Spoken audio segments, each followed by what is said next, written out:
Hello everyone, welcome back. My name is Dr. Vijay Bhatia and today we are going to talk about use of sedatives or hypnotics and how they cause the acute intoxication, and if they develop acute intoxication, how we are going to identify those symptoms and signs. Sedatives include benzodiazepines. These are the most common hypnotics and sedatives that are used and abused. In the past, we used to use barbiturates more often, but over the years, this is used much less now and they're not easily available. However, Z drugs for sleeping, like zopiclone, zolpidem, and zaleplon, are also available, but they are prescription drugs and not that easily available. Although benzodiazepines are also prescription drugs, but they have been used and abused in the illicit drug market. Other drugs like antihistamines can cause sedation and sometimes used for sleep as hypnotics, and some antidepressants like trazodone, amitriptyline, thiopin, they can be used for sedation. But today we are going to focus more on benzodiazepine like Valium, diazepam. These are the most commonly abused drugs, lorazepam, Atarax, and they can cause acute intoxication.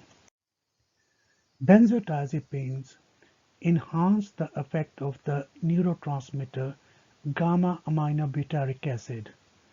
Now, gamma-aminobutyric acid is an inhibitory neurotransmitter, and they have their effect through GABAA receptors.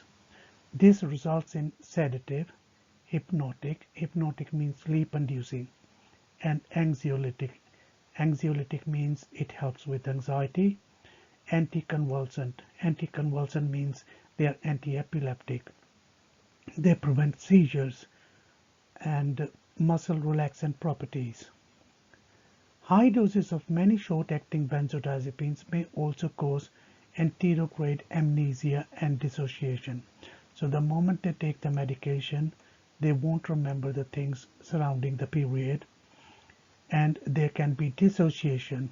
Dissociation means that even they can get dissociated either from the self or from the environment, and sometimes in this they get some symptoms and they misinterpret those symptoms, like dissociative disorders, even like somatization and hypochondriacal disorders. But here the dissociation is more from the surrounding and the self. These properties make benzodiazepines useful in treating anxiety, insomnia. Insomnia is sleep problems, especially the early sleep problem. But sleep problem can be having problem going to sleep or keep on waking up in the middle of night or waking up quite early. Benzodiazepines can help all of these. Agitation, because they are muscle relaxant, anxiolytic, they help in agitation.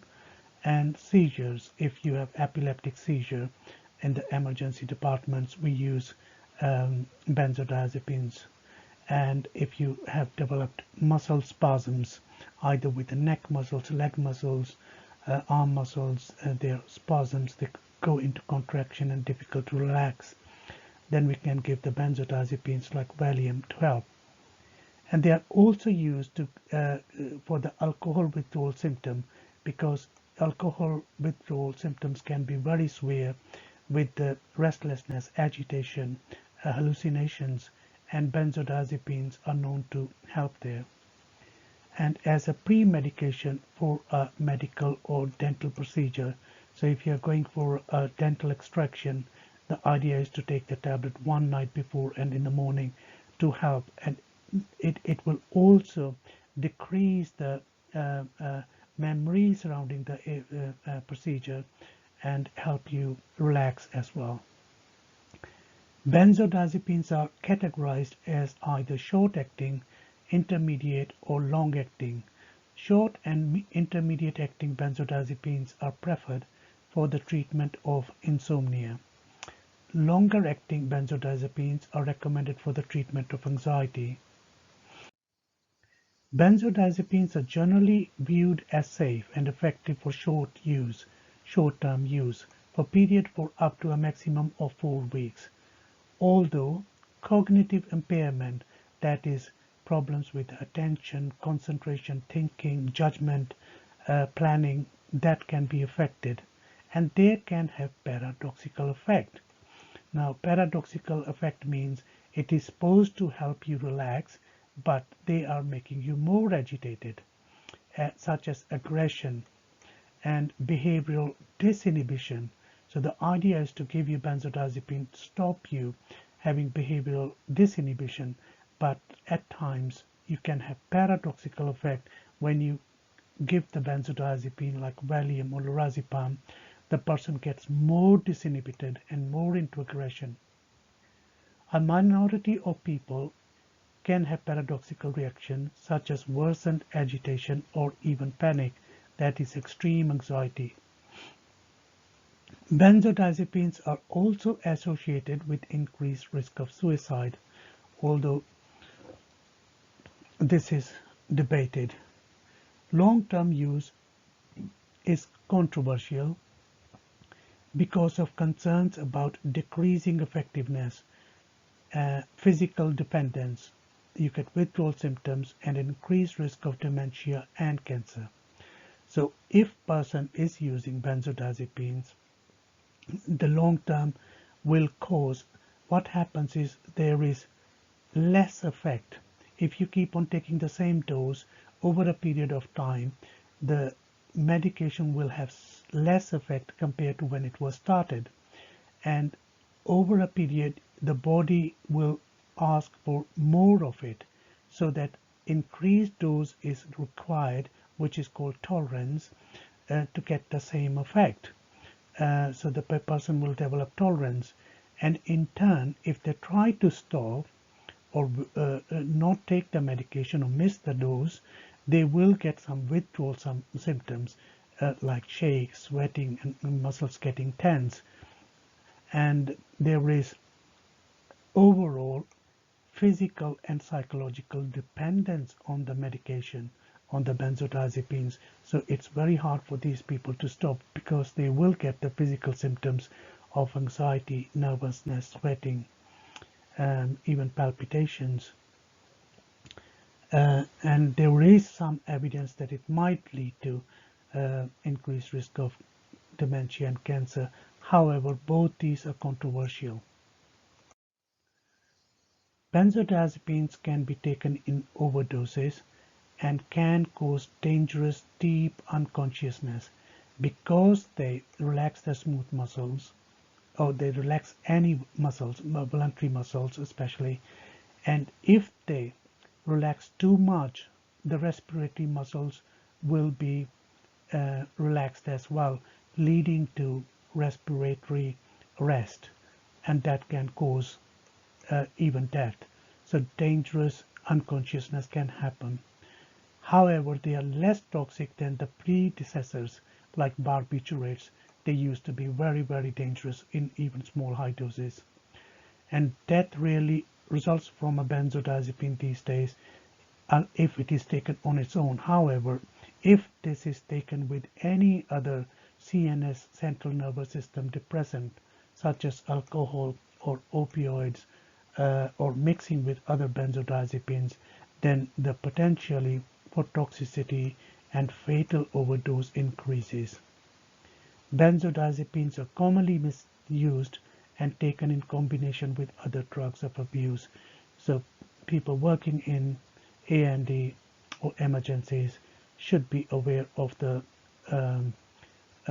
toxicity, intoxication of benzodiazepines. How does it work? Now, benzodiazepine, any Valium, they have receptors. Remember the receptors, this is a cell, or let's say a nerve cell, and they have these receptors. And these receptors are GABA receptors, GABA-A receptors. And on one end, they will attach to the GABA that will stimulate the cell, open the gate, and chloride ions will enter the cell. But in this case, the GABA receptors also have GABA-A receptors, also have a benzodiazepine binding site. So when we give the benzodiazepine, it attaches to the modulatory site of GABA-A receptor, and when the GABA opens, attaches to the receptor, opens the gate, if the positive modulatory benzodiazepine is also present, it will open even more. So more of the chloride will come into the cell. And because chloride is negatively charged ion, this will hyperpolarize the cell, making it less stimulatory. So it will stop the cell to keep on firing to communicate with other cells. So in a way, it has a negative effect, as if relaxing effect. That's how the benzodiazepine receptor works. Now, we believe that there are these GABA-A receptors are in the amygdala. So if these are inhibited because of the GABA A receptors, and so inhibits neuronal activity in the amygdala, because we believe that this is centered fear circuits to provide therapeutic benefit in anxiety disorders. So if amygdala is calmed down by benzodiazepines, then they will have anti-anxiety effect. Inhibiting actions in cerebral cortex may provide therapeutic benefits in seizure control, like epilepsy. Especially if it is status epilepticus, benzodiazepines are often used to stop them. Status epilepticus means the fits keep on coming one after the other and they don't stop for a long time. Inhibitory actions in spinal cord may provide therapeutic benefits for muscle spasms. This is intoxication. Now, if there is intoxication, of course, there has to be already information that the patient has taken overdose, and the patient has brought the box, and we know that they have taken some sedative medication, and they have taken more than required. Or if there is a family member or somebody, there is some evidence that person has taken some kind of overdose, especially benzodiazepines, Valium, or from the street. So along with that information, and there is no other cause for acute intoxication or patient to be behaving that way, especially alcohol, and even alcohol can be mixed with benzodiazepine and will cause even more severe acute intoxication with drugs like benzodiazepines. The main drugs in benzodiazepine group is lorazepam, diazepam, chlordiazepoxide, Librium. And so there will be dysfunctional behavior. At least one of the following must be present. Euphoria, the person is feeling really good in their mood, or there may be apathy and sedation. The person doesn't enjoy anything, is just sitting, is limp, the motor movements are really slowed down. On the other hand, the person can be very abusive and can have aggression, restless. Their mood can be labile, going up and down, shouting and screaming, and then crying within short period. They will have impaired attention. They cannot focus on things. They cannot focus on what you say or ask, and sometimes answer inappropriately. They will not remember. There is anterograde amnesia. What were the circumstances? How many tablets they have taken, or what did they take beforehand or after that, or where did they go? How did they come to the hospital or something like that?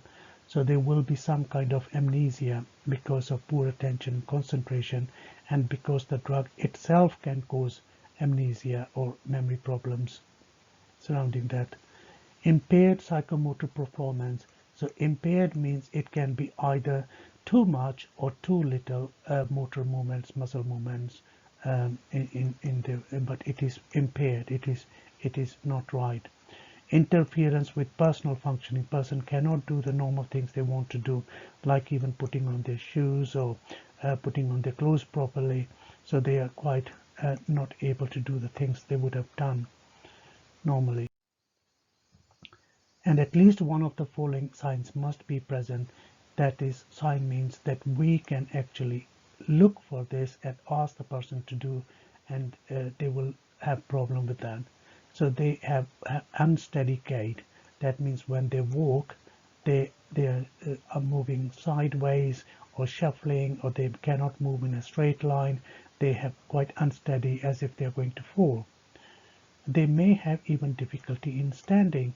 If you ask them to stand on the 2 feet together, they will have problem to stand a little bit longer, especially if you ask them even to close their eyes. They will feel as if they're going to fall, and they will try to open their feet quickly. They may have slurred speech. They may not be able to have spontaneous speech or talk clearly. They might have nystagmus in the eye muscles. They are moving in a zigzag manner and they cannot focus, and if you ask them to focus, they just swirl around on the sideways, go up and down. Decreased level of consciousness. So they can, if it is very severe, they can go into coma where they lose the consciousness.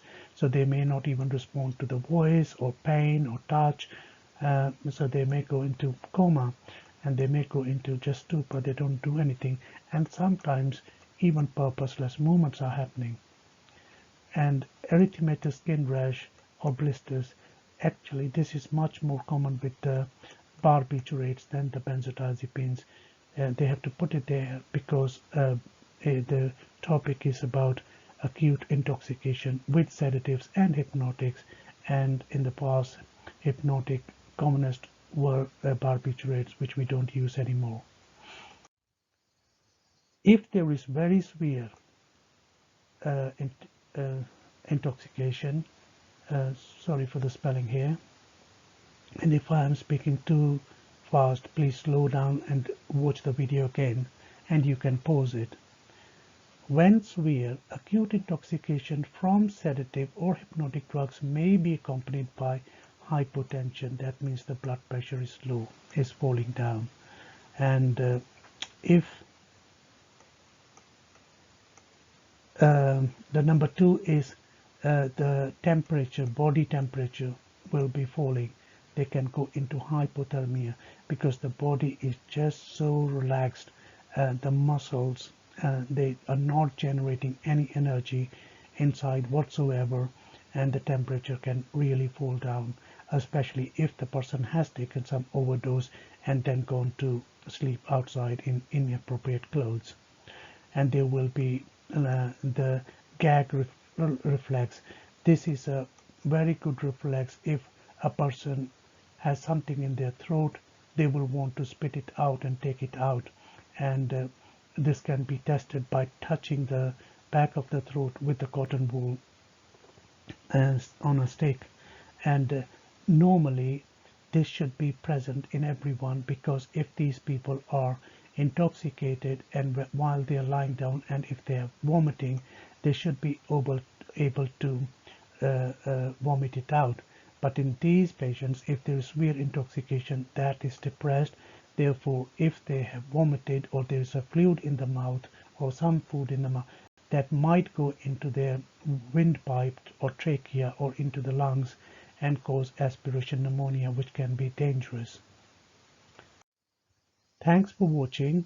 If you like this video, please press the like button, share with your friends, and subscribe the channel. There are some good videos on other symptoms in mental disorder and eating disorder and sleeping disorder. I see you again. Thank you again.